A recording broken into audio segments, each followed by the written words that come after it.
Welcome everybody to the December 15th crypto market analysis update hosted by the Alpha Trades. Let's get started. First things first, prices of Bitcoin currently at $47,300. Today, we do have the FOMC meeting coming up.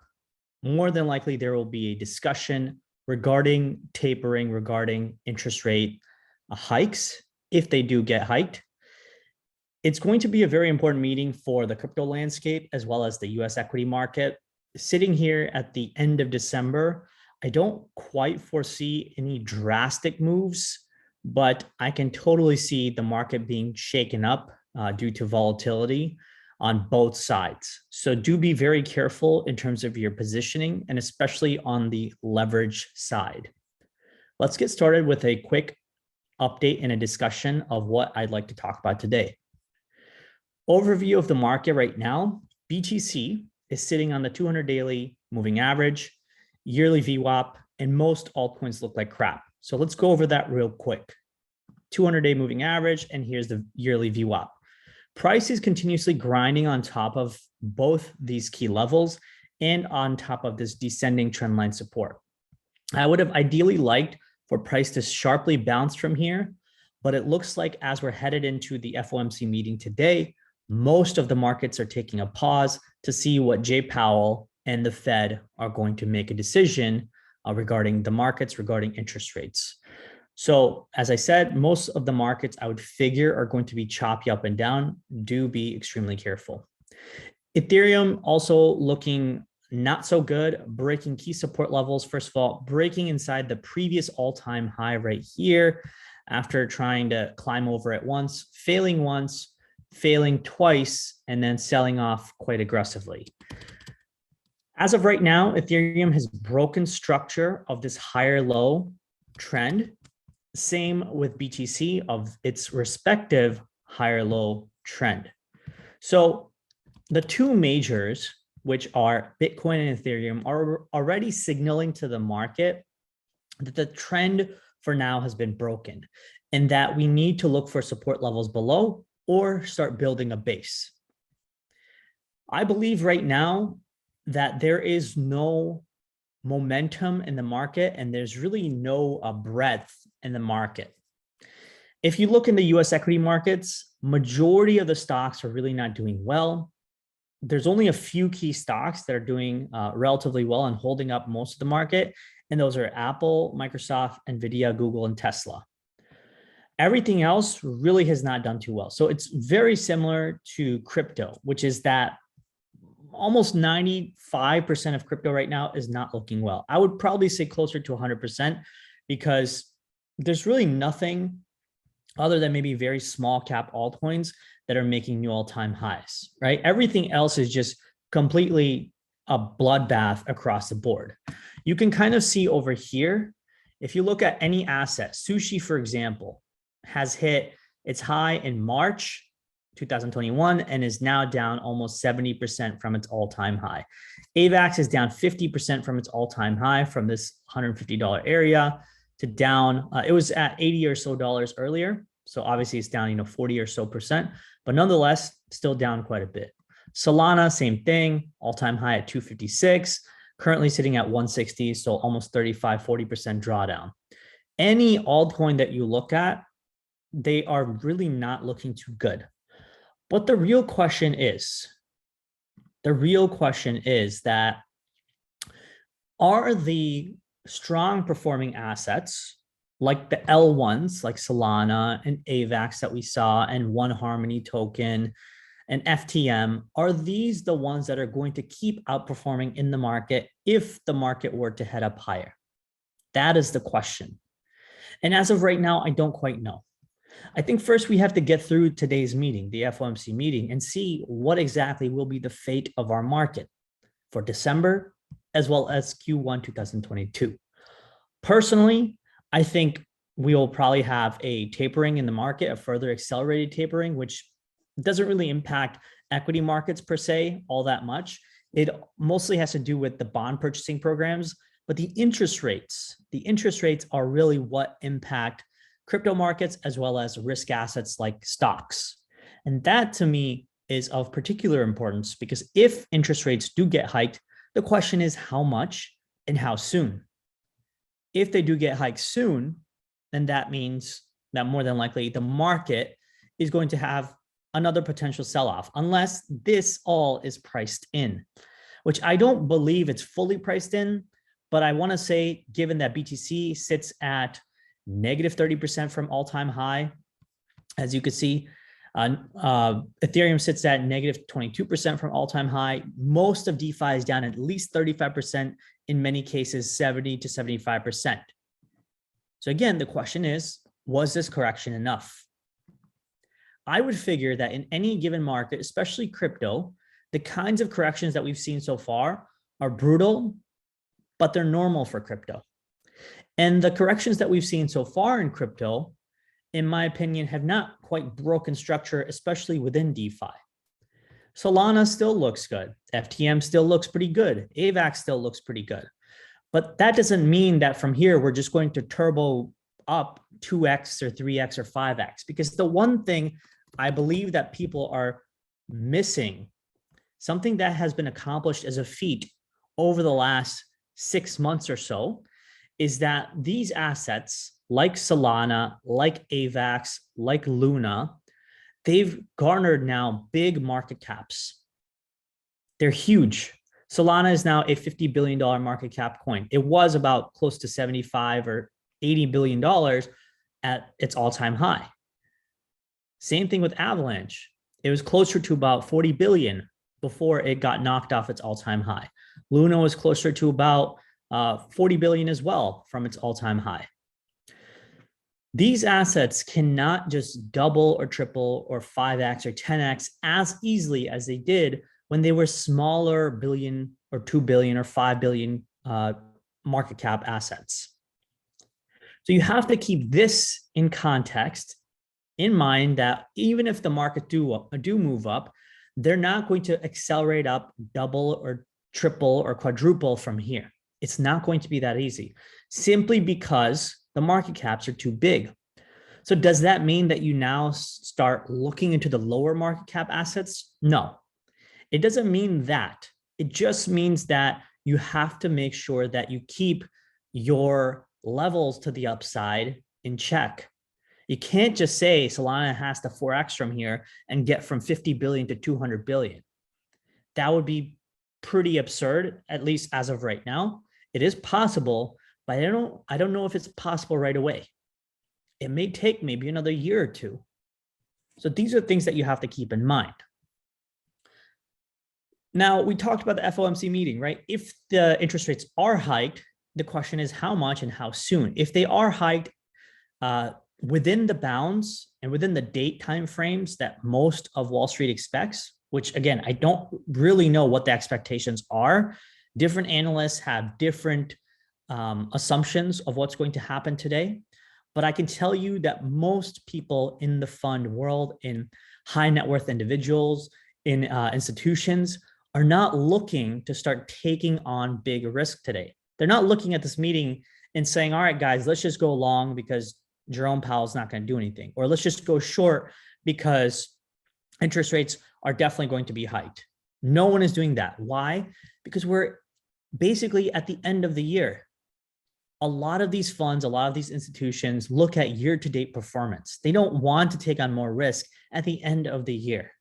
All they want to do is sail off into the sunset by the end of the year and then come back in January or February and then start looking at the market and seeing what kind of opportunities are there. This is exactly how the investing world works. So when we're heading into the meeting today, for me, the market is in a complete neutral mode. I do not want to have a bias on either side. If I have a slight bias lean, I would simply say that, well, it looks like from the all-time high to now, we've had a pretty substantial sell-off in crypto terms. Bitcoin is down 30%, Ethereum is down 22%, most of DeFi is down 60, 70%, on average, 40 to 50%. So those pose some very incredible opportunities. But does that mean that I just start longing the crap out of the market right now? Definitely not. As of right now, especially in the 5K count, if you're not familiar with the 5K count, I'm sitting in 100% cash. We are up 5x on the entire year so far. I don't want to ruin that just for another 2 or 3% move that I might catch in this choppy market. I want to be careful because I want to realize this P&L that I've accomplished through the year, and I want to take it into the end of the year and lock it in. This is the thought process of most people. We gauge our performance from year to date. So if you are looking at the market right now, you got to ask yourself something that I tweeted out yesterday. No large investors are looking into tacking on more risk as we head into the FOMC meeting. Okay, it's been an insanely bullish 2021. A lot of people have realized profits. A lot of people have changed their lives with the profit. So why take on unnecessary risk? Let the market play itself out. If bleeding is going to happen further, we just wait. We wait for the market to bleed itself out. We wait for key levels on key assets. Some assets that I'm personally watching: AVAX, Solana, FTM, CRV is another one right here. And I have Step Finance at the bottom of my list as well. Okay, there's obviously other assets, especially Matic, because I really think Matic is going to do well. But here's the problem with where we are right now. In crypto especially, you have to keep in context of a few things. Number one, market cap. Where are we? Number two, contextually, where are we in BTC? For Bitcoin, other than hitting this high in 2021 April, we have actually not accomplished anything. We are actually in a very large range. Very few altcoins have actually put in new all-time highs. All they've really done is return back to their previous all-time high, or most of them, like I pointed out with Sushi or Cake, they are down 60, 70, 80% from their previous all-time highs. And that's not a good thing. This talks to the market and to me like the market is in a large consolidation, possibly even a large distribution phase. And that is very scary. Because if the market is in a larger distribution phase and most people are not looking at this market to de-risk, there's going to be a lot of shocks and a lot of broken dreams over the coming few months. Okay, everybody looks at the market as something that is a slot machine or a casino that it has to go up or it's going to reward them in very unique ways. But no one sees the market as something that can be destroyed even further over the next quarter. I can guarantee you right now that majority of people are not expecting a further, deeper, darker winter. I'm not fully pressing on that idea either. But what I am pressing on is I am not looking to take on more risk or take on the bullish position or bullish bias right now. It's the end of the year. Markets are not looking good. We're headed into a uncertain FOMC meeting. I have no idea what's going to happen. And if I don't have that edge in the market and I don't have the momentum on my back, I simply sit out. I wait till I get more information. I wait till I maybe even get better risk to reward on my trades. And that's it. That's all you have to do sometimes is you just have to manage your risk. Okay. So other than that, really, what we have to look forward to in 2022 is other things happening in the market, right? Are there narratives? Are there new flows coming into the market? Meaning, are institutions getting involved in DeFi or Ethereum or Bitcoin? Are there any news and headlines coming up or something happening under the radar that we need to pay attention to? What other data points are going to give us some idea what could be happening in 2022? Well, I think a lot of that will probably be cleared up after the FOMC meeting. But as I take it right now, with or without the FOMC meeting, this correction will probably last till the end of the year, more than likely. If, let's just say, the FOMC meeting goes really well, I could see BTC rallying back to 55, 60K, but I don't know what happens after that. Like, do we just go up from here and then have another consolidated sell-off further? Or do we break up above this area, consolidate up here, and then start our big leg up into Q1 2022? These are the questions that I have in my mind. I'm going to think about them, ruminate on those thoughts further and further. As I collect more data, as I see more information panning out into the space, and as I see more of a consolidation base building, this is where I will start to decide how I want to go about positioning myself. I will obviously let you guys know in the Discord community. Make sure you join. The Discord link is below in the YouTube description. You can click on it, join, it's free. I just wanted to make this free to give everybody the same kind of alpha that my Advantage members have been getting for the rest of the year. We're at the tail end of the year, so I figured let's give everybody some holiday gifts, right? Which is sharing tons of information, tons of alpha to make sure that you guys who are in significant profit or whatever positions that you're in, you don't just piss it away, that you don't just constantly make mistakes going back and forth, longing and shorting, trying to bet on the outcome of the FOMC or bet on the outcome of the bull market or the bear market. It's sometimes just best to just sit tight, absorb the market, and if you do get plays, take them level to level. Okay, just take them level to level, and that's it. All right, so make sure you hit the thumbs up on this YouTube video if you like the content. I would really appreciate it. All right, that's pretty much it, folks. I think last data point I wanted to talk about just quickly, Bitfinex has a ton of stacked walls in spot positions all the way down to 44,000. But the interesting part about this is if you go to FTX and you go to their BTC perp, what you see here is something different, which is on the ask side, the sell side, you have some huge sell walls stacked up.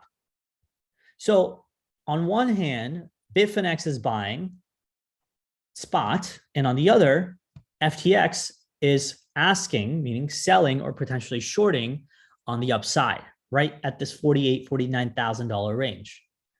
So the market is really being pinned between two areas, this as resistance and this down here as support. So this little pocket of range is going to be the area of uncertainty. And you do not need to play this as a directional move higher or directional move lower until one side or the other breaks. It's the simplest way to look at the market. Okay, so the market is signaling to you from big players, we're stuck in a range. Neither of the big players on FTX or Bitfinex know exactly what to do. So they're just keeping price in a pinned range. So keep that in mind when you do decide to take on positioning. Okay, good luck to you. Good luck in the market. Make sure you come join our Discord community. We do have a couple of events coming up, live trading and analysis session tomorrow morning, as well as Friday morning. And then Friday as well, we have a NFT and gaming voice chat discussion where me and a bunch of members discuss how the NFT space is panning out, what we should be looking at, potential airdrops, potential opportunities in the NFT world on Ethereum and Solana equally. So good luck to you. Hit the thumbs up, join our free Discord. I will talk to you all soon. Good luck. Take care.